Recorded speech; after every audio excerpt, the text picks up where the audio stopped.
శ్మశానంలో ఆయన కూర్చోపోతే ఉగ్రభూతాలు వచ్చి ఓళ్ల మీద పడిపోయి ప్రజల్ని సత్కార్యాలు చెయ్యనివ్వమని అక్కడ కూర్చుని తాండవం చేసి వాళ్ళని కూర్చోబెడతాడు.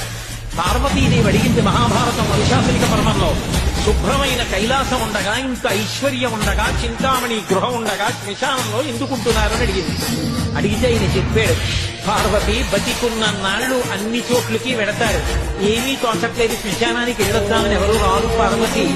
నేనంత వాడినంటాడు, పొడుగ్గా ఉన్నానంటాడు, గల్లగా ఉన్నానంటాడు, పండితున్నంటాడు, పద్యాలు నాకు నోటికొచ్చంటాడు, ఉపన్యాసం చెప్పగలనంటాడు, నాకు పాటలు వచ్చంటాడు, నేను నాట్యం చేస్తానంటాడు, నేను అధికారినంటాడు, నా దగ్గర డబ్బు ఉందంటాడు, నేను పాట పాడగలనంటాడు. ఇన్ని ఉన్నాయనుకున్న వాడిలోంచి ఊపిరి బయటికి వెళ్ళిపోయిన తరువాత వాడిని తీసుకెళ్లి 4 కొత్త కర్రల మీద పడుకోబెట్టి చాప చుట్టి తాడు కట్టి పైన నూలు బట్ట కప్పి తీసుకొచ్చి అన్నీ తీసేసి కర్రల మీద పడుకోబెట్టి కాల్చేస్తుంటే జీవుడు లేచి నిలబడి పుర్రె పగిలిపోయిన తరువాత కన్న కొడుకు కూడా స్నానం చేసి వెళ్ళిపోతుంటే చీకటి పడిపోయాక, అయ్య బాబోయ్ చుట్టూ ఉగ్రభూతాలు, నా వాళ్ళన్న వాళ్ళు లేరు, వీళ్ళని నమ్ముకున్నాను, ఒక్కడు లేడని ఏడుస్తుంటే నేనున్నాను రా అని చెప్పడానికి నేను కూడా లేకపోతే చచ్చిన వాడు 1000 మాటలు చచ్చిపోతారని అక్కడ ఉన్నాను పార్వతి, నా కర్మకాలక్కడలేను.